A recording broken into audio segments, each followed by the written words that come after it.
City India news Telugu ఈ media సమావేశం ముఖ్యంగా ఈ నెల 31వ తేదీ నాడు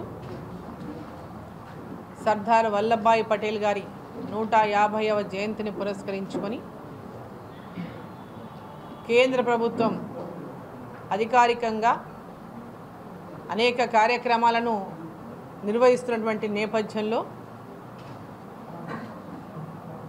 మేరా యువ భారత్ మై భారత్ అనేటటువంటి పేరుతో కార్యక్రమాలను రూపొందించి ఈ కార్యక్రమాలన్నీ కూడా దేశవ్యాప్తంగా అన్ని జిల్లాల్లో కూడా ఈ కార్యక్రమాలను నిర్వహించాలనేటటువంటి ఒక లక్ష్యంతో ఏదైతే కార్యక్రమాలని ఏర్పాటు చేసుకుంటున్నామో వాటి విషయంలో అందరికీ కూడా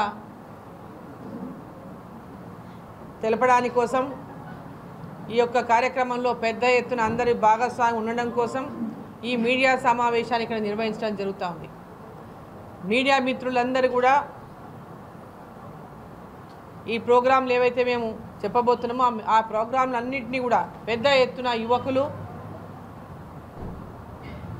పార్టీలకు అతీతంగా ప్రతి ఒక్కరు కూడా ఈ కార్యక్రమంలో పాల్గొని ఈ కార్యక్రమాలను విజయవంతం చేసి ఏదైతే లక్ష్యంతో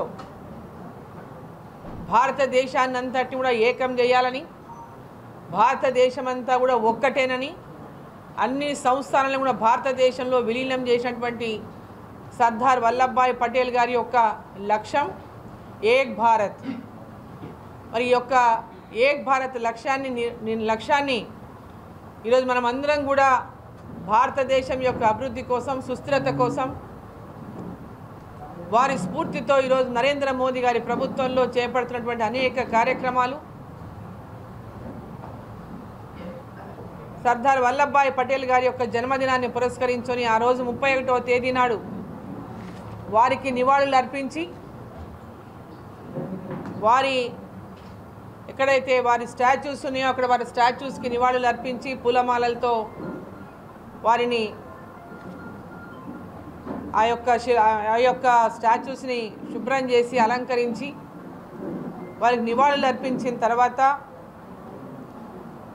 పెద్ద ఒక మార్చ్ని దాదాపు 8 కిలోమీటర్ల ఒక మార్చ్ని అందరూ కూడా కలిసి ఆ మార్చిలో పాల్గొని ఏక్తా మార్చ్ అంటే అందరూ ఒకటే, దేశమంతా ఒకటే, భారతదేశమంతా ఒకటే అనేటటువంటి ఒక ఆయన ఆలోచనను ముందుకు తీసుకెళ్ళడానికి ఏక్తా మార్చ్లో పాల్గొనాలని ప్రతి జిల్లా కేంద్రంలో కూడా ఈ మార్చ్ ఉంటుంది. ఆ రోజు మొట్టమొదటగా మహబూబ్నగర్ జిల్లా కేంద్రంలో ఈ యొక్క మార్చిని మనం ప్రారంభిస్తూ ఉన్నాం.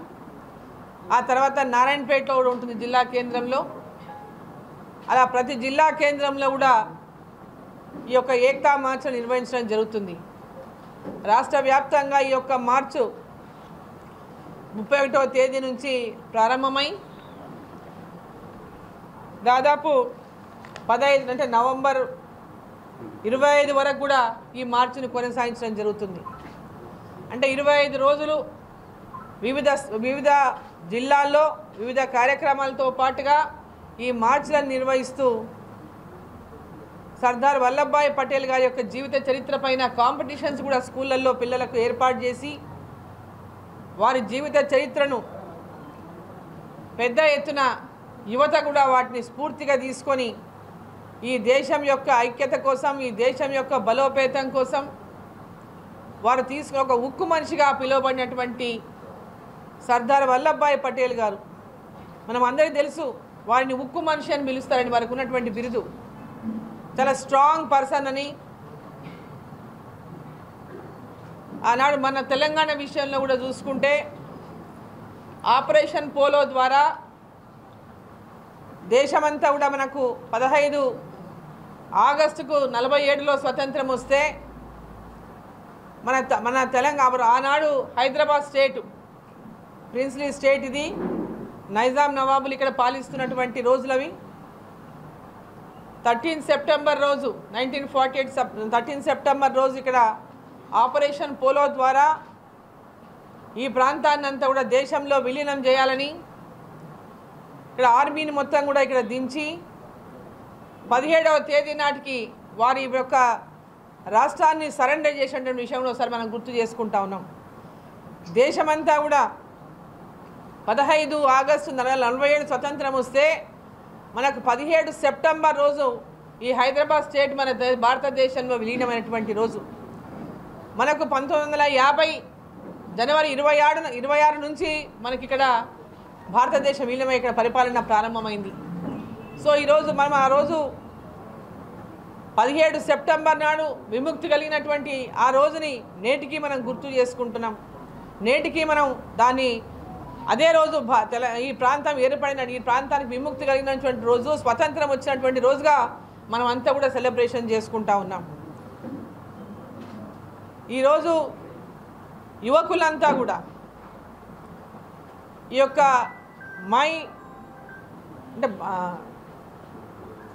అంటే మేరా యువ భారత్ అంటే మేరా యువ భారత్ అంటే యువకులంతా కూడా ఈ యొక్క కార్యక్రమాల్లో పాలు పంచుకొని భారతదేశం యొక్క ఐక్యతను చాటి చెప్పడమే కాకుండా భారతదేశంలో యువకుల యొక్క ప్రాధాన్యతను కూడా ఈ యొక్క యాత్రల ద్వారా పాదయాత్రల్లో పెద్ద ఎత్తున పాల్గొని వీరందరూ కూడా భారతదేశం యొక్క ఐక్యతను చాటాలని చెప్పి సందర్భంగా నేను కోరుతా ఉన్నా. వారి యొక్క లక్ష్యాన్ని వారి 150వ జయంతి దినోత్సవం సందర్భంగా ఆ లక్ష్యాన్ని కూడా ప్రతి ఒక్క యువత ఒక ప్రతిజ్ఞగా తీసుకోవాల్సినటువంటి అవసరం ఉన్నది. భారతదేశం అంతా ఒక్కటే, మనమంతా ఒక్కటే అనేటటువంటి ఒక చాటి చెప్పేటటువంటి విధంగా ఈ యాత్రలో పెద్ద ఎత్తున పాల్గొనాలని చెప్పి నేను సందర్భంగా కోరుతా ఉన్నా. ఈరోజు ఈ జయంతి ఉత్సవాలను కనీ విని ఎరగనటువంటి రీతిలో మనమందరం కూడా కలిసి చేయాలని చెప్పి సందర్భంగా నేను కోరుతా ఉన్నాం.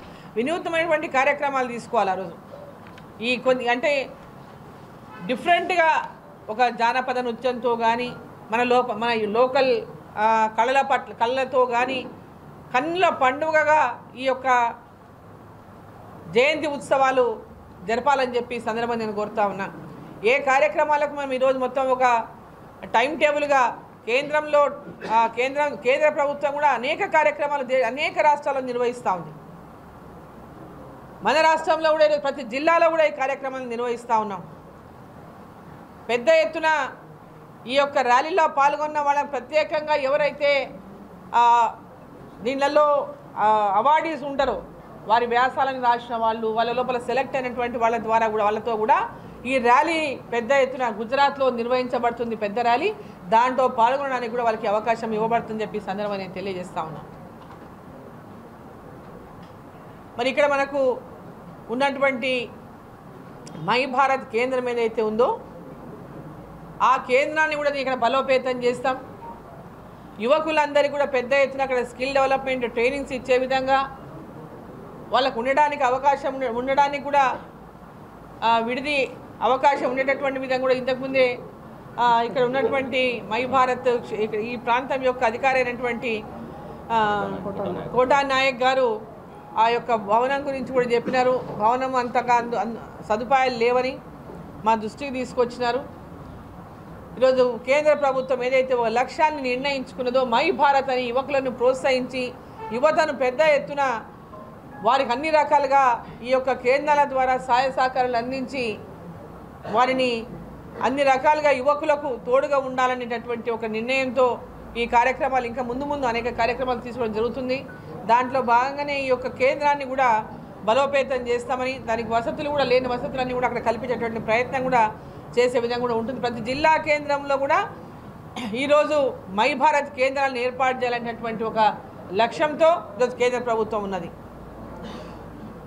అంటే ఇదంతా కూడా యువకులకు మెయిన్గా ఈ మై భారత్ కేంద్రాలను యువకులకే ఉపయోగపడతాయి, యువతకు ఉపయోగపడతాయి.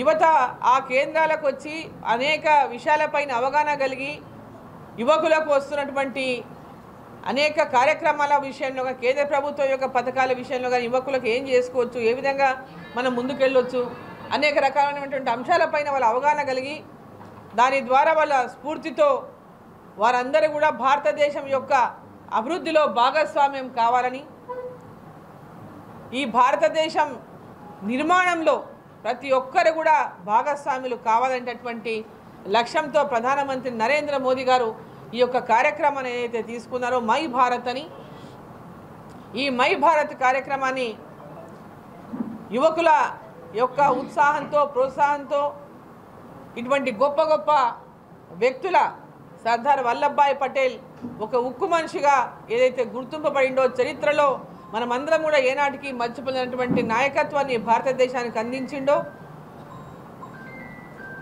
స్వాతంత్ర పోరాటంలో కానీ స్వాతంత్ర పోరాటం తర్వాత మన భారతదేశం తొలి ప్రభుత్వంలో కానీ వారు సాధించినటువంటి అనేక విజయాలపైన యువకులు స్ఫూర్తిని పొందడానికి 370 ఆర్టికల్ పైన కానీ వారి ఆలోచనలు ఏ విధంగా ఉండే రోజు 370 ఆర్టికల్ టెంపరీగా పెట్టడానికి వాళ్ళు ఒప్పుకోలేదు అన్నాడు. సో అనేకమైనటువంటి స్ఫూర్తిదాయకమైనటువంటి విషయాలపైన ప్రభుత్వాలు ఏదున్నా సూటిగా తన అభిప్రాయాన్ని చెప్పినటువంటి నాయకుడు సర్దార్ వల్లభాయ్ పటేల్ గారు. సో దేశం యొక్క అభివృద్ధిని కాంక్షించినటువంటి వారి యొక్క స్ఫూర్తితో వికసిత్ భారత్ లక్ష్యంతో నరేంద్ర మోదీ గారు ఏదైతే వికసిత్ భారత్ లక్ష్యంతో ఆత్మనిర్భర్ భారత్ని మై భారత్ అని ఈరోజు స్వదేశీని పెద్ద ఎత్తున ప్రోత్సహిస్తూ ఈ యొక్క 25 రోజుల కార్యక్రమాల్లో స్వదేశీ వస్తువులను కూడా మన ప్రాంతంలో తయారు చేసినటువంటి స్వదేశీ వస్తువులు కూడా ఎగ్జిబిషన్స్ పెట్టించి వాటిని కూడా ప్రోత్సాహం అందించేటువంటి కార్యక్రమాలు ఉన్నాయి. ఇట్లా అనేకమైనటువంటి కార్యక్రమాలను ఒక్కొక్కటిగా ఏర్పాటు చేయడం జరుగుతుంది. మరి మీడియా మిత్రులందరూ దీనికి పూర్తిగా సహకరించి ఈ కార్యక్రమాన్ని విజయవంతమయ్యే విధంగా మై భారత్ కేంద్రం కూడా దీంట్లో పెద్ద ఎత్తున పాల్గొంటుంది. అనేక మంది ఉద్యోగులు, అనేక మంది మేధావులు, యువకులు, మా మీడియా మిత్రులు అందరూ కూడా దీంట్లో పాల్గొనాలని చెప్పి సందర్భంగా నేను పిలుపునిస్తూ ఉన్నాను. ఇది మనందరి యొక్క కర్తవ్యం.